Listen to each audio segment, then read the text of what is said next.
Welcome to Psychology Today. This is a show about bicycling in general and specifically about bicycle safety. I'm your host, Ann Morrow. The unseen technical crew in the control room makes this show possible, as well as Northwest Bicycle Safety Council. And we want to thank our support team that you never see. And thank you to our viewers who motivate us to share our passion of cycling. Registration is now open for Northwest Bicycle Safety Council's big annual event ride, Beaverton, Banks, and Beyond Bicycle Tour. And that's going to be on August 15th this year. So go to our website and get signed up and set that goal for yourself as a ride to do this summer. You'll be glad you did. And as you can see on the screen, we've got beautiful classic red, white, and black jerseys. And you can order one of those as well. And they're really classic style, and you'll get compliments, I can assure you, wherever you wear it. Northwest Bicycle Safety Council is in the midst of his bicycle fair cycle right now, going pretty much every Saturday out to different schools in the area and making sure that every little precious head out there has a helmet on it to protect the brain. We'll be visiting with a couple of guests on our show, and they've been on the show previously, but like many people who are doing things in the bicycling world, they are not stagnant. They're always on the move, always setting another goal for themselves. So we've got Jeanette Kloos joining us from the Friends of the Historic Columbia River Highway. And she's going to be our first guest and talk to us about what's going on there and what her goals are right now. And our second guest is going to be Ray Thomas. He's a local attorney who's a cyclist himself, and he handles personal injury cases, and some of which involve bicyclists. So he has a very unique perspective, and he'll be with us after the break. So let's get on with the show. Let's talk to Jeanette Kloos right now from the Friends of the Historic Columbia River Highway. Welcome, Jeanette. Thank you. Thanks for coming again to the show. And you know, you have been here before and you've told us about yourself before, but I'm going to ask you to do it again. Give us a little background on yourself. Well, I worked with Oregon Department of Transportation for 20 years, and I retired in 2006. And at that time, I helped create the Friends of the Historic Columbia River Highway. So we're 9 years old and continuing to work to restore and reconnect the historic Columbia River Highway in the Columbia River Gorge. And we'll go into a little more detail on that in a moment. And this restoration is not for automobiles, but for pedestrians, hikers, and cyclists. So that's why we have you on the show, because you're opening up a new avenue of cycling for us out in the Columbia River Gorge. Why don't you first tell us about some of your favorite cycling memories? Two of my favorite cycling memories are on the historic Columbia River Highway. In the year 2000, we were just opening the Hood River to Mosier section of the historic Columbia River Highway State Trail. And Cycle Oregon decided to go through the Mosier Twin Tunnels that year. So a friend of mine at work convinced me that I could do Cycle Oregon. Oh. So it was a great experience seeing 2,000 bicyclists go through the project that I had already been working on for 14 years. And then in 2005, again, Cycle Oregon went through from the Dalles to Rooster Rock, and then another day up to Vista House. And I had a friend that had been on Cycle Oregon many times, and he said the day from the Dalles to Rooster Rock was the best day, one day ever on Cycle Oregon. So it was fun for me to see all those people enjoying the route also. Absolutely. And boy, that really makes you feel good when people are saying, boy, I love this. Yes. And it's such a great asset in our backyard that I think we, like so many things, we take it for granted. So it's good to talk about it now and then and remind ourselves what a great thing we have right here and that you're helping us explore. So you've been working on the historic Columbia River Highway for many years. Give us kind of an overview of the project itself. It's a huge project, so. It is. And the catchphrase is remember, restore, reconnect. So there's three parts of it. It's remembering the original history of the highway. The highway was built between 1913 and 1922, and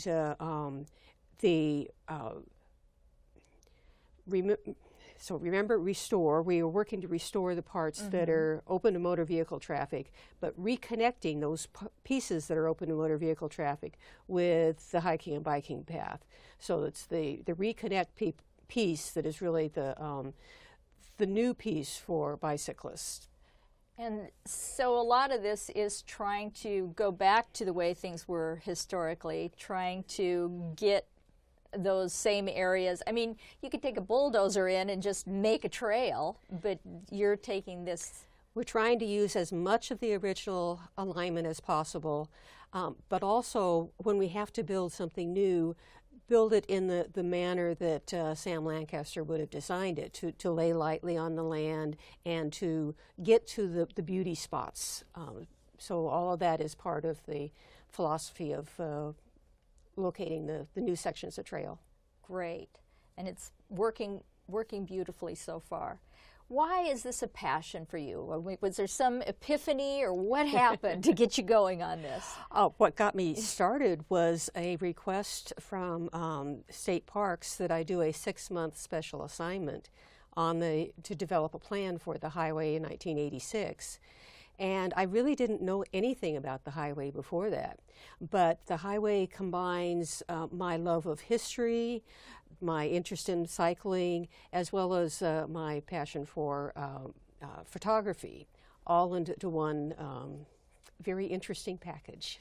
So way back 1986, you Yes. kind of got this. And then how is it that you've kept going on this? Because now it's not a job, it's a personal quest. Right. It's just the passion is still there, that I still want to see the goal reached, to be able to ride a bike from Portland to the Dalles without being on the Interstate 84 shoulder.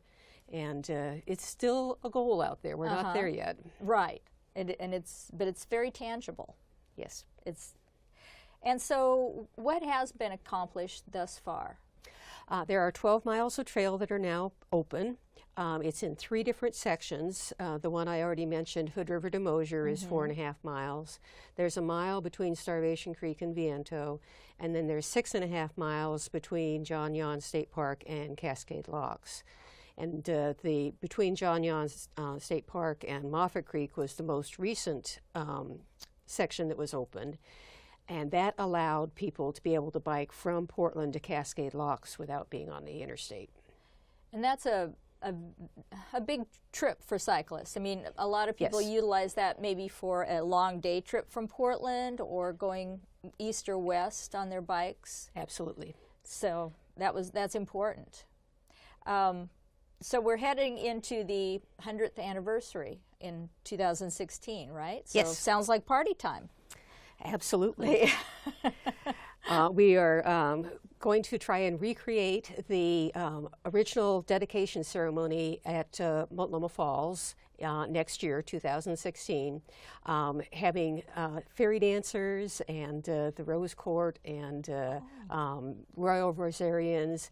One of the things that we haven't tied down yet is for the original dedication ceremony up at Crown Point, the president pushed a button in D.C. and that unfurled a flag. We hope we can do that again, but we don't have confirmation from the president that he's willing to push a button at the right time on June 7th, 2016. Wow. We're going to try. So here you are already planning. I mean, when I plan a party, it's like the Wednesday before the Saturday. You're way out front on this. But Yes. I guess if you're hoping the president will be involved, you kind of have to start early. And there's lots of different organizations involved. It's not just the Friends of the Historic River Highway, but Oregon Department of Transportation, Oregon Parks and Recreation Department, the U.S. Forest Service, the Royal Rosarians, the Rose Festival, Horseless Carriage Club of America, Trails Club, the number of Friends of Vista House, Friends of Multnomah Falls, the number of different groups is truly amazing, and trying to get everybody to agree on exactly what we're trying to do out there. You must have some email list for it is reaching very out to all long. these people. And you're experienced with historic events. A lot of the openings for the smaller portions have involved bringing out those historic vehicles and things like that. Yes. We've had antique cars several times. I was involved for the 75th anniversary, and we had a recreation and an antique car tour then also. So yes, the 75th anniversary, the year 2000 celebration, and the more recent grand openings or different sections have all involved quite a host of characters. Yeah, and I bet they like that too. I mean, getting dressed up and doing the period stuff. The Horseless Carriage Club in particular, they all know what era their car is and dress appropriately, so it's great. What project is in the forefront right now? What are you working on? The next section of trail will be from Starvation Creek going towards the west to Lindsay Creek, so it'll be a little over a mile long. And construction should start this year, and the grand opening should be at the end of the season of celebration for the 100th anniversary next fall. You don't want a conflict there. Each thing deserves its own celebration. It will. And exactly whereabouts is Starvation Creek? I don't know exactly where that is. It's midway between Cascade Locks and Hood River. Okay.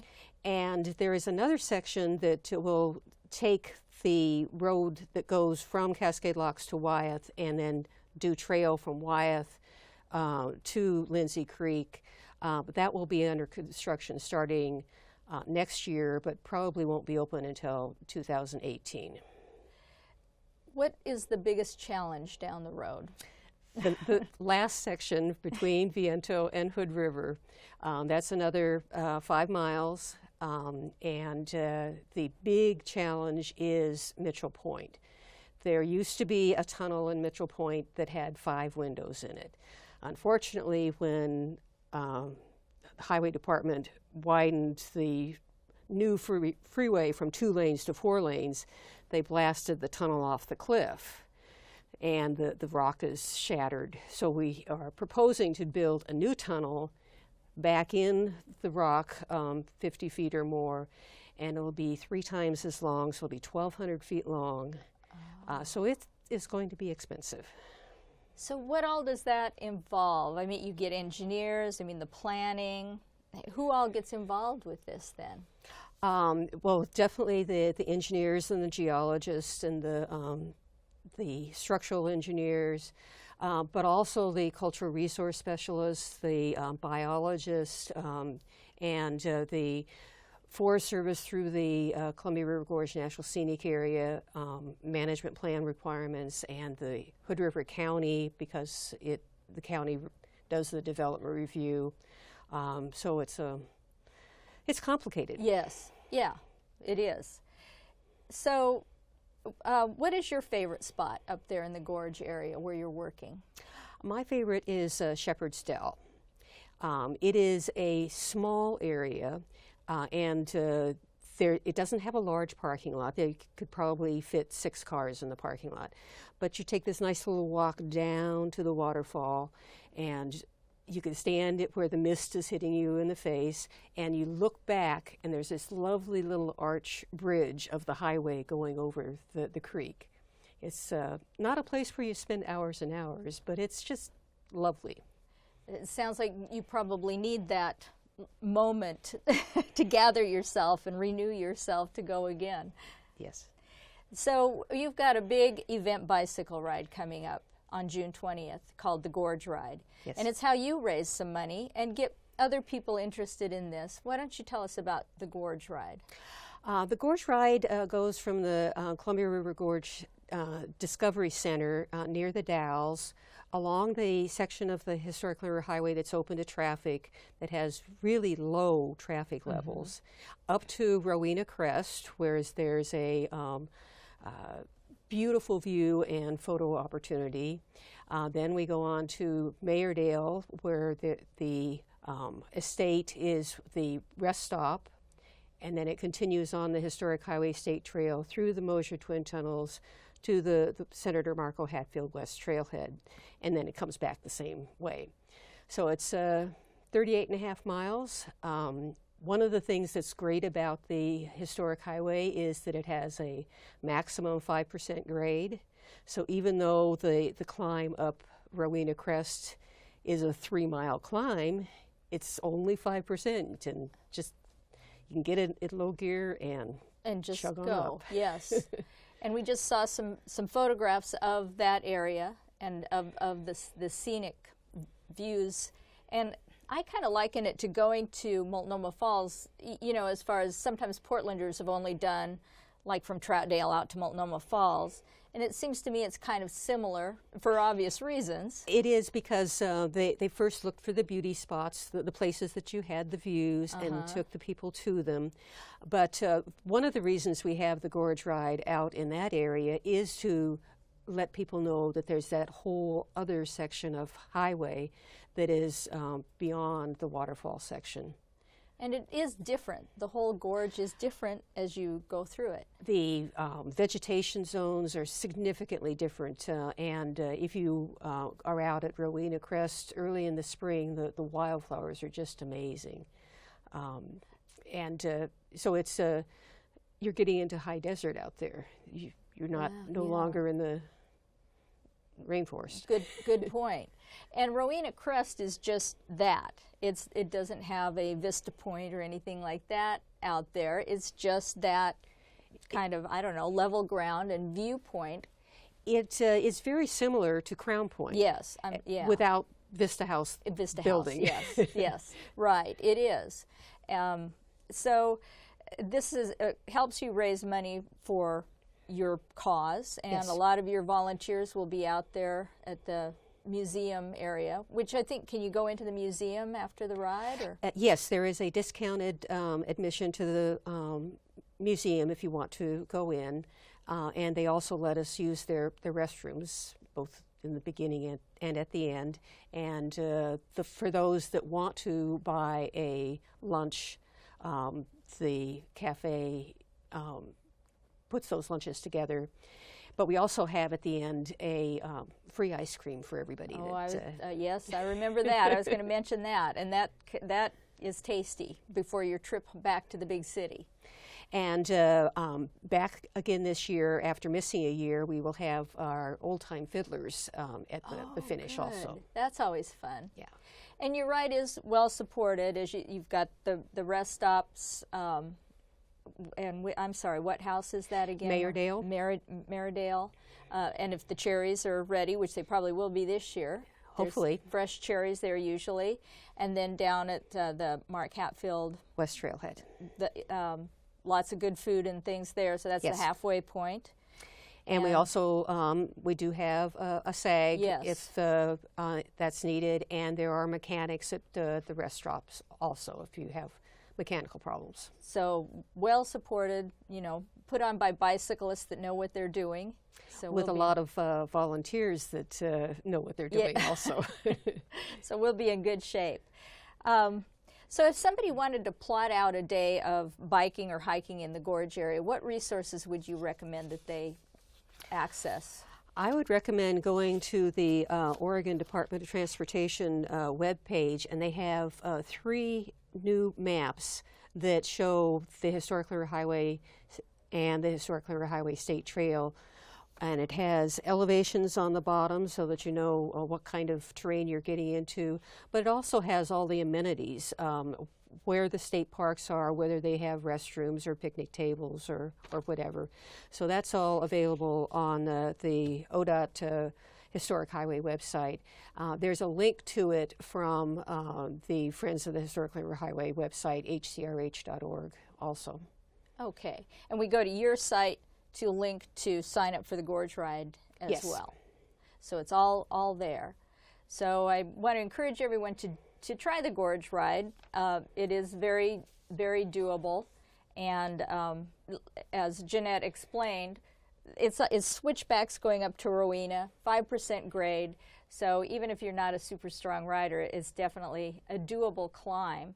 And then you get to enjoy the Mosier Twin Tunnels and go through that area, which you really have to ride to or hike to. You can't get there by car. Right. So the one exception to that is that we have an antique car tour that goes from Hood River to Rowena Crest and back in July. And we ask that the antique car owners if they will take passengers. So we can usually take a few passengers.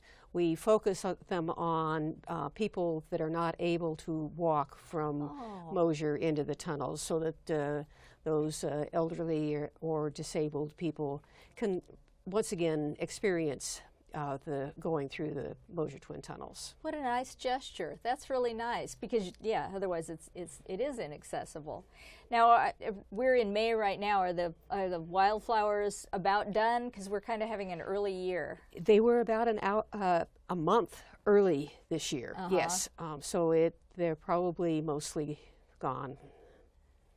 And the cherries are in bloom and going, probably? I haven't heard, but they should be ripe in mid-June. Yes, we should be able to have some fresh cherries.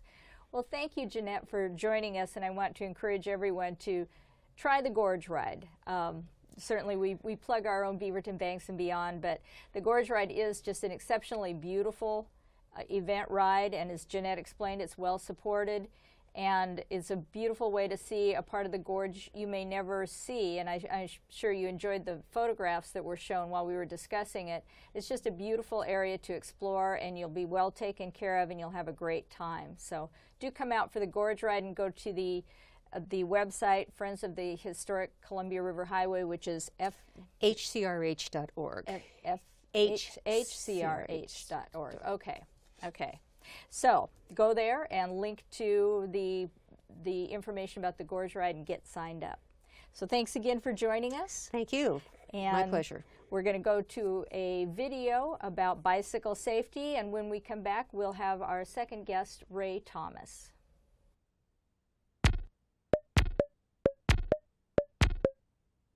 Skull, dome, melon, nut.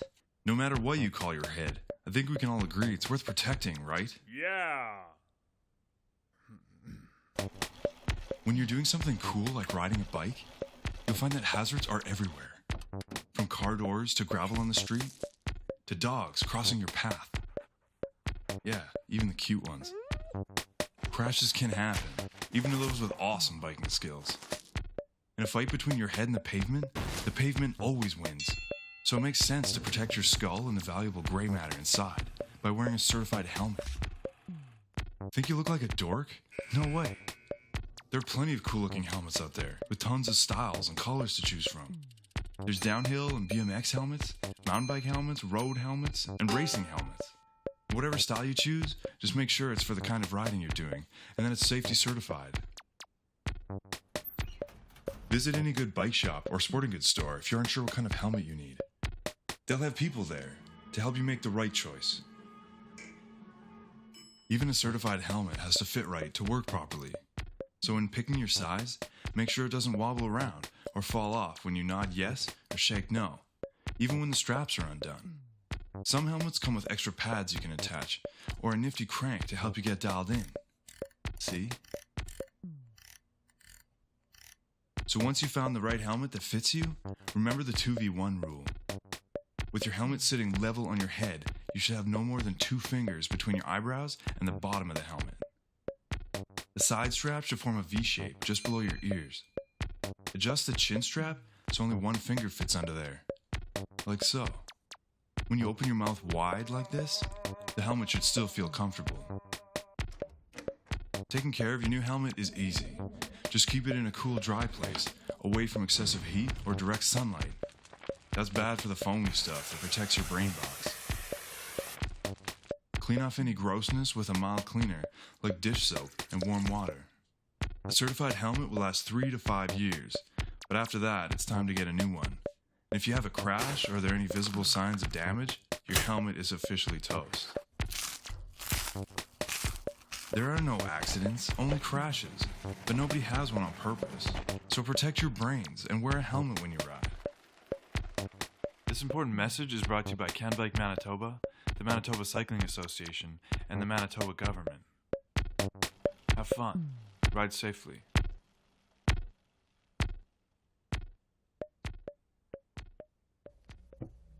Well, that's great advice. Have fun and ride safely, and that's certainly what Northwest Bicycle Safety Council endorses. So that was a good video on safety. And I want to mention that Northwest Bicycle Safety Council, which was initially known as Beaverton Bicycle Safety Committee, is an all-volunteer organization, and it served the public since May of 1995. So that's right, we've been around for the past 20 years, and we've fitted over 13,000 helmets on little kids and their families' heads. And we've successfully partnered with a cross-section of the community and still have the same partners that we started with 20 years ago. We were formed under the Beaverton Police Department, and they're still one of our main partners today. And other partners include, but are not limited to, the Portland Wheelmen and their Mooney Helmet Fund, OHSU Think First, Legacy Emmanuel, Trauma Nurses Talk Tough, the Beaverton Optimist Club and the Optimist International, and THPRD Safety Town, just to name a few. And in recent years, our supporters and sponsors have grown enormously, and we've really gotten a lot of volunteer support in all of our different projects, both financially and with just human support. And we're very proud of our success and all of our volunteers and our projects and the many programs in the last 20 years. Psychology Today has been a huge success over the years because of our outstanding crews, and we've been blessed right up to this very show with the best behind-the-scenes talent in the business. As co-founders of the organization, our president, Bruce Buffington, is proud to have his wife, Lori Buffington, sharing the spotlight. She's helped keep the organization on a positive track. Northwest Bicycle Safety Council is truly blessed, and thank you for sharing in this with us. So let's get to our guest. Poor Ray Thomas is sitting here waiting to talk, and he's returning. He's been a guest before, as I mentioned initially, and so thanks for joining us, Ray. Well, thanks for having me. So as I did with Jeanette, even though you've been on before and done it before, if you'd please just give us a little background for people that don't know you. Well, my name's Ray Thomas, and I've been an Oregon lawyer since 1979. And for the last 25 years, I've focused my law practice on bicycle and pedestrian injuries. And I've become a student of Oregon's bicycle and pedestrian laws. I've given, since 1994, bicycle legal rights and responsibilities clinics throughout the state and actually throughout the country to literally thousands of people. And I'm just happy to be a student of Oregon's bicycle and pedestrian laws. So on a lighter note, what kind of bicycling do you enjoy? Well, I like to ride a lot of different types of bikes. I have an old Raleigh 3-speed that has steel wheels and was bought by somebody down in Corvallis in the 1970s. And I guess at the other end of my group of bikes, I've got a carbon fiber, what I call my Go Fast bike, that I use in bicycle hill climb races. So that's sort of I'm a commuter and a racer and a recreational fitness rider. Quite a spectrum there. So what's your favorite ride right now and why? Well, my favorite ride is what's become the biggest midweek daytime workout interval ride in Portland that I have co-led with my law partner Jim Kuhn on Monday and Thursday noon times. We leave at 12:15 from the southwest corner of Pioneer Square, and it's come to be known as the Lawyer Ride. We go rain or shine, and basically it's a ride where we regroup so nobody gets left behind, but it's a series of intervals where we race up the hills in northwest Portland. So do you have to be a bicyclist to join your firm, your law firm? Well, it turns out that I guess people who are attracted to what we do want to kind of be around people who are similar to them.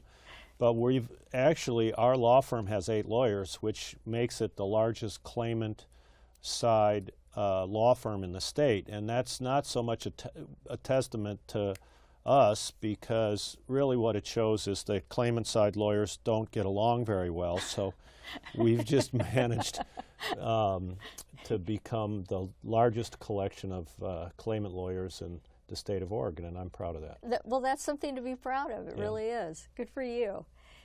So right here and now, what are your concerns about bicycle safety? We've had some recent bike accidents lately, but what's kind of in your vision right now?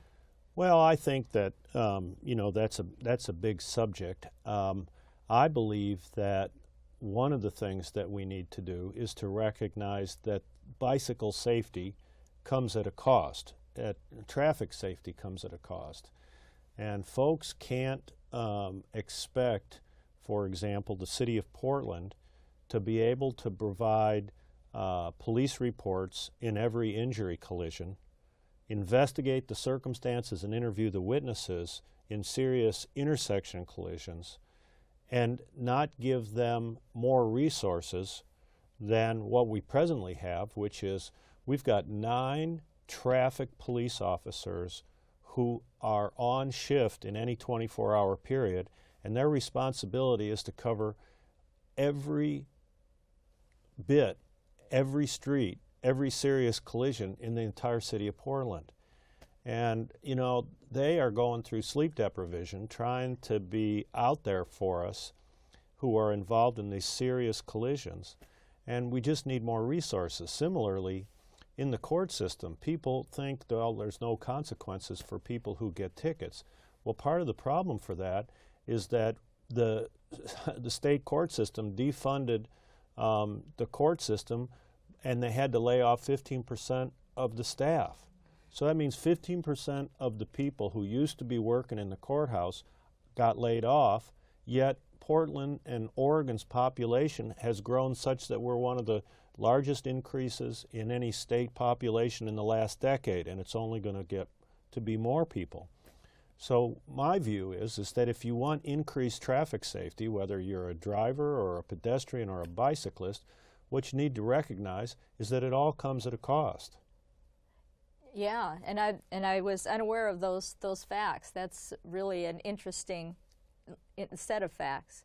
So how do you think the practice of bike law has impacted you as a cyclist and your view of bicycle safety? That is, if you were a neurosurgeon or a CEO, you might not have the same view. Well, to be completely blunt and honest, I've been doing this since 1982.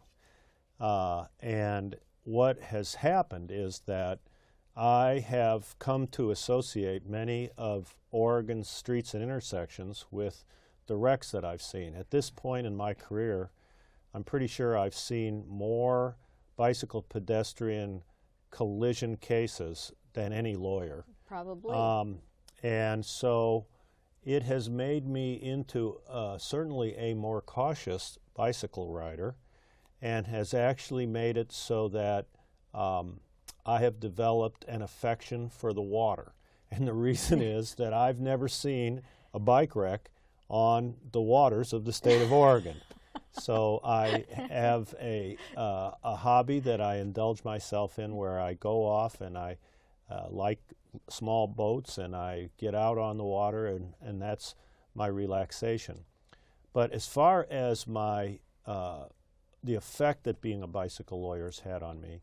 What it's really done, it's made it so that I've got more of a commitment to providing education about bicyclists' rights and responsibilities, because I think that people have a shyness about going to the law and a reluctance to really take the time to read what is in the laws. And so I've sort of taken it upon myself as a personal mission to create materials and share materials with Oregon school libraries and public libraries, with bicycle clubs, with organizations like yours, to get the word out to as many people as we can, because it's really hard to participate in an activity where you don't know the rules. Yes. And I believe that bicyclists who know what the laws are will see that while the laws aren't perfect in the Oregon Vehicle Code, they're pretty good, and it's a system that hangs together, and once you learn the vocabulary, it makes it so that it all falls together, so that if you're ever in a situation where you have to make a split-second call on what to do, the Vehicle Code gives you a pretty good understanding of where you stand from the legal standpoint. Yeah, good point. So let's talk about Oregon law. We've got Senate Bill 533 that has passed the Senate and is in the House. I haven't looked the last few days. I'm not quite sure where it's at right this moment. But would you paraphrase that bill and tell us the pros and cons as you see them? Okay, now is that the red light. The red light on rear bill? Uh-huh. All right, so the red light on rear bill, I'm going to be testifying. Oh, no, I'm sorry, not the red light on rear, that you can turn on a red light. Oh, that you can turn on a red light. Yeah, so the dead red bill, we had thought that it had passed yesterday. Oh. But there was an abbreviated work day, so it didn't get to vote. And when that doesn't happen in the legislature, anything can happen. But it's expected to be a bill that will be passed and will be signed by the governor. And I don't think there is anybody really in the organized vehicle or safety community who is against this measure. And all it means is just common sense. Basically, those of us who are bicyclists know that oftentimes lights are not triggered by our bicycles or whatever we happen to have on. And it's just silly and dangerous to be required to just sit there when that happens. Yeah. And so and we don't know what the final outcome is going to be in terms of whether it's going to be amended or not. But what this bill does is allow us to accept that sometimes the lights aren't triggered, and after we wait an appreciable distance of time, we can go.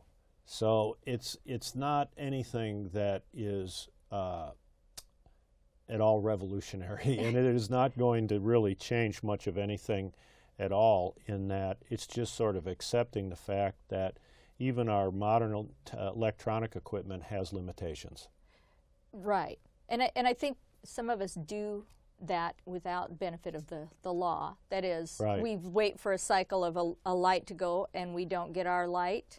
We wait until it's safe and we go. And of course we yield to traffic, because if the signal hasn't changed, we have to yield the right-of-way. But after we wait and when it's clear to go, if we go, what this will do is give us legal basis for knowing that the law gave us its blessing.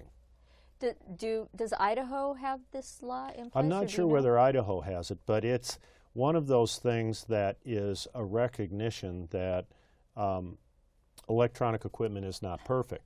Actually, Idaho has a law which makes it so that if a bicyclist approaches a red light or a stop sign and there's no one coming, even though the light doesn't change, the bicyclist may, so long as they stop and yield, proceed. Okay. And that is what they call the Idaho Stop Bill, and it's been the law there for a number of years and has not led to any increase in collisions. We've tried twice in Oregon to get it, but it was viewed as so different that our legislature felt that they just could not allow it to become law in Oregon. Now you use the pronoun we. You're involved in lobbying for some of these changes, is that right? Well, I've been, I guess, a student of the law and a legal expert for a couple of decades, and what I do is frequently I'm asked to go and testify at the legislature, and I haven't really been involved in this red light bill because I don't think that it's anything that is perceived as being much of a stretch for anybody to get behind, but I've been involved in many of Oregon's legislative efforts on behalf of bicyclists and pedestrian groups and safety groups, and I like to have an opportunity to do that because I feel like because of my my interest in the bicycle and pedestrian law and my involvement in the bicycle community, I can give a view of things from a bicyclist perspective.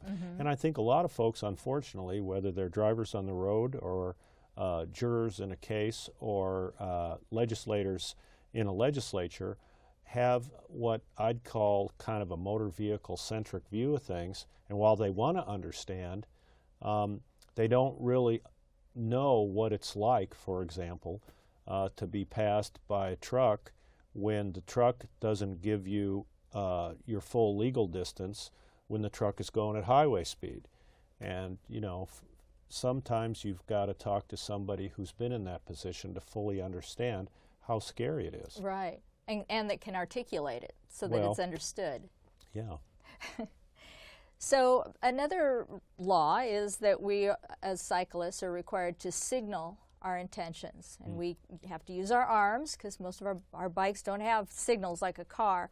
Would you show us what those signals are, please, and what does the law say we need to do? Sure. So Oregon law has long required bicyclists to signal not only turns but stops. And while a lot of bicyclists know that we have to signal turns, they don't know that we have to signal stops. And I know that a lot of younger riders feel silly doing this. But I believe that following the law is a good idea because what it does is it gives motorists a heads up in advance of what the bicyclist is about to do. And what that does is to combat what I call the urban deer phenomenon. A lot of times motorists view us bicyclists like deer in a city. You don't know what they're going to do. They're going to go left, they're going to jump right, they're going to jump on your hood. What are they going to do? It's all really scary. So what the law requires for a left turn is that you extend your left arm like this, and what you have to do for a stop is to take your arm and either arm and put it down in a position like this. And for a right turn, you're allowed to use the traditional turn signal that motorists use, which is they do this to indicate that they're going to make a right turn. And of course the reason for that is because we drive on the right and our steering wheels are on the left. If we signaled with our right arm a right turn inside of a car, we'd hit our passenger in the face and nobody would see our turn signal.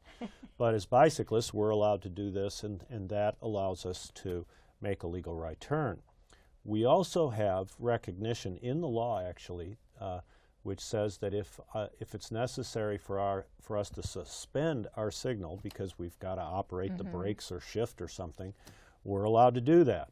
So we are required to signal, and I am always really frustrated and sorrowful when I get an injury case where somebody was turning and got hit by a car and they didn't signal. And for folks on juries, they expect bicyclists to follow the same rules of the road as motorists. And so signaling turns and stops is very important.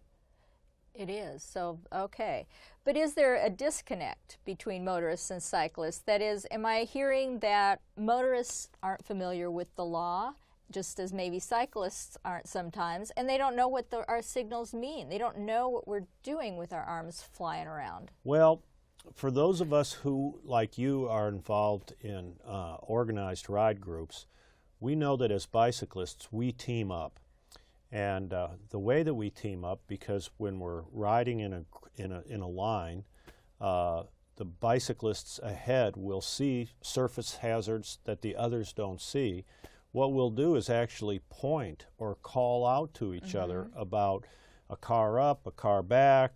If there's a pothole ahead, we'll point to it. If there's glass, we'll shout glass over our shoulder. And these are things, these are cues that we use in a riding group to give each other a heads up. And motorists, because they're stuck in their tin cans, can't really do that with each other. So for them, they're not really used to that sort of thing. However, I can tell you that in my own riding experience, what I will frequently do is I'll be riding along and I will see that up ahead of me is a pothole.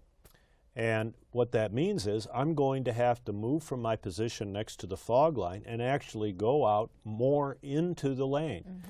And when I see that I've got cars behind me, what I will do is I'll point to the pothole and then I'll give them a signal just to show them, as I would in a car, that I'm going to be moving over to the left. And I feel like signaling, after you get used to it, is something that is pretty clear cut. I've never seen really confusion over a right turn, left turn, or a stop. And in fact, if you see a group of bicyclists riding, you'll see that frequently the bicyclists who are in the lead will actually signal to each other that they're slowing down with the hand down like this, because, for example, if a yellow light has come, they want everybody to know, hey, we're going to stop as a group. And it just makes sense. And one of the things that is my favorite is I will be riding along, and I use a helmet mirror, just to see what's going on behind me, because I'm used to that in my car too. And I'll point out like a pothole or something, and I look in my mirror, and before I have to move out, I see that the motorists behind me have moved in anticipation, because as anybody who's an advanced driver knows, what you need to do is drive for yourself, but you always have to take into account what the person in front of you is doing. And what those motorists are doing is looking ahead of me to anticipate what I'm going to be doing. And that's the A+ job. And so that happens a lot. I think that our drivers in the Portland metro area tend to be more used to sharing the lane with bicycle traffic than drivers almost anywhere that I've encountered. And I think we're really fortunate for that. We are. They're super courteous, and I think they try to help us out any way they can. And we have that reputation nationally, and I'm proud of that. Yes. Now, bicyclists can pass cars on the right. So what is the law, and what's the practical application of that? Okay. Well, first of all, we are, as bicyclists, because of our narrow width of track, and because we were here before the motor vehicles, we have a historic right to share the road with motor vehicles.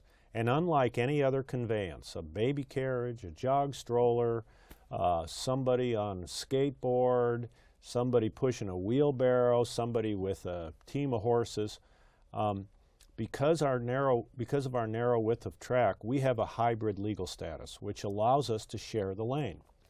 So oftentimes what happens is we're going slower than the traffic we're sharing the lane with, and they will pass us. And the width of a typical street is 12 foot to 14 or 15 foot wide lanes, and there's plenty of room for us to share the road then. But other times we'll be not in a bike lane, but sharing the traffic lane, and a car ahead of us, for example, might be turning left. Well, we're allowed by Oregon law, and have for many years been allowed by law, to go to the right around that left-turning motorist. A motorist is allowed to go around a left-turning motorist, so long as they do not leave the paved edge of the roadway. But bicyclists also are in a situation where, because we share the lane, we have a fluid and dynamic relationship with motor vehicle traffic. So that if there's a line of stopped cars and they're all going straight, we can ride up alongside the right side of those cars, so long as the conditions at that time and place are safe to do so. That doesn't mean that we can ride up alongside a line of stopped cars where parents are opening up the passenger side doors to let their children out, or where they have their right turn signal on because they are either parking or turning. That would be unsafe. We place ourselves into getting in a pinch point. But if they're going straight and we're going straight, because we can share the lane, the Oregon law was changed, I think, in about 2004 to allow us, which is over 11 years ago, to allow us to pass on the right. Now, that doesn't mean lane split. It means that in the lane, we can pass to the right of cars, but the law specifically requires when it is safe to do so. Okay, and you're describing that as a situation that we're sharing the lane, and certainly if we have our own bike lane, that's our lane of travel. We are just in that lane and can do... Yeah, in a bike lane, that's really a completely different Right. thing, because there it's like two lanes that are going in the same direction alongside each other, and of course, in a bicycle lane, you can pass cars on the right and be passed on the right because you're in different lanes of traffic. You're in your own lane. Now, you mentioned that that was a change in the law, and I thought previously that we had to kind of queue up behind cars. Yeah, so that was that long ago? It was a bad. Yeah, it was a bad situation. In other states, the law was for bicyclists as it is now, but because the way Oregon defined passing on the right, the Oregon law could be interpreted to prohibit it. So under the law then, and this is not now, but then when we were sharing the lane, not when we were in a bike lane, but sharing the lane, if there was a line of stopped cars, we had to stop behind the last car in line, which frequently meant sitting there next to their exhaust pipe, just sitting there and waiting for everybody to get going, when in fact what we could have done is ride along the right side of the lane completely safely and go up there and wait for the line to change, for the light to change or the line to start moving. And you know, one of the advantages we have is that we can move through traffic quickly and efficiently. And so we went to the legislature and pointed out that this was really kind of restrictive of efficient transportation, and with the legal proviso that it could only be done when it was safe to do so, the legislature felt confident enough to change that law and make it what it is today. Great. Okay. One last question. We're starting to run out of time here. So some are saying that Portland has lost its cycling mojo. So what's your opinion on that, and how do we rank as leaders legally as cyclists? Well, I love Portland, and I think we're one of the most advanced cities in the United States for bicycle advocacy, and certainly we have more people commuting by bike than any other state for its size in the United States.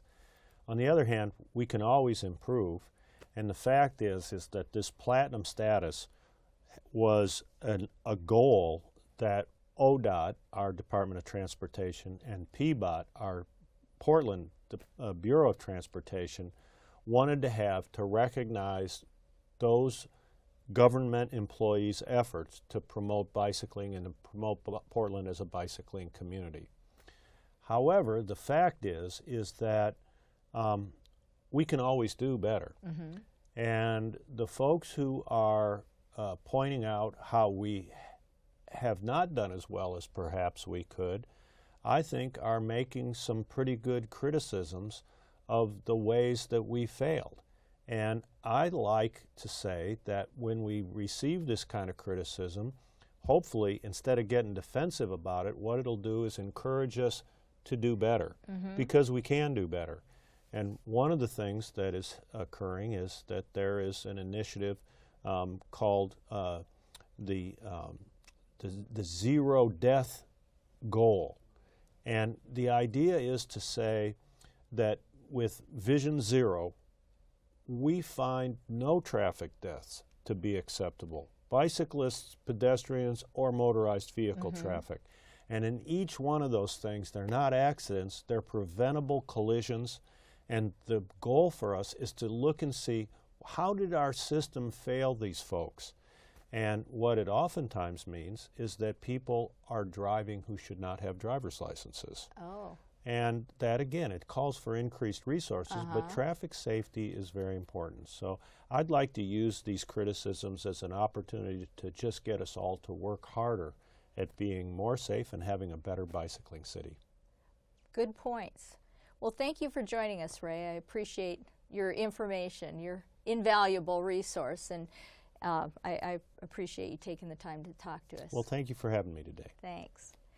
So I want to thank our guests Jeanette Kloos and Ray Thomas for sharing their passions for different bicycling projects and what they do around our community for all of our benefits. So thanks to them. And thank you for joining us. Northwest Bicycle Safety Council promotes safe riding, both by obeying the laws and by riding with a level of skill. And I want to take this time as a Portland wheelman to promote our Pioneer Century, which is June 6th. And it's beautiful Clackamas County, the Mount Hood Territory. So go to pwtc.com and see the details and pick a ride. We have all new routes, and there's something for everyone. We have an 8-mile family ride, a 34-mile ride that's pretty easy. We have 2 different metric centuries, 62 miles, one easier and one a little more difficult. And we have a 100-mile ride and 104 miles, those 4 miles being uphill. So if you like to climb hills, we've got that for you as well. So go to pwtc.com. I want to share with you a follow-up on a previous guest. Back in October of 2014, we had Brian Wilson on the show, and he had lost parts of both of his legs, and he had just had shoulder surgery. He had literally worn out his shoulder, so he wasn't on the bike, and he was trying to figure out how he was going to get back on the bike after that surgery. And I'm happy to say I saw him at Sunday Parkways on a recumbent trike type thing, so 2 wheels in back and 1 in front, and he's using his legs now. And just like the rest of us, trying to build up that leg strength, but he was doing great, and I was so happy to see him out riding again, and he seemed really happy. So you can go back and look at our archived shows in October of 2014 and see Brian and hear what he had to say, and then you too can share that joy of him getting back on the bike. So if you want to get out on your bike and ride, and you can join Bruce and I. In fact, this Sunday we're going to Banks. Bruce and I are going to do breakfast in Banks, and it's a fun rural ride and pretty easy, pretty flat, and a nice way to get out and ride with us. So we encourage you to come out, and Banks loves bicyclists, so come on out and see what they have to offer. And by riding with us or with other people, you can improve your own bicycle skills. You can learn, like listening here to Ray, how other people signal and use their voices in group rides to signal what they're going to do. So come out and ride with us. Thanks for joining us.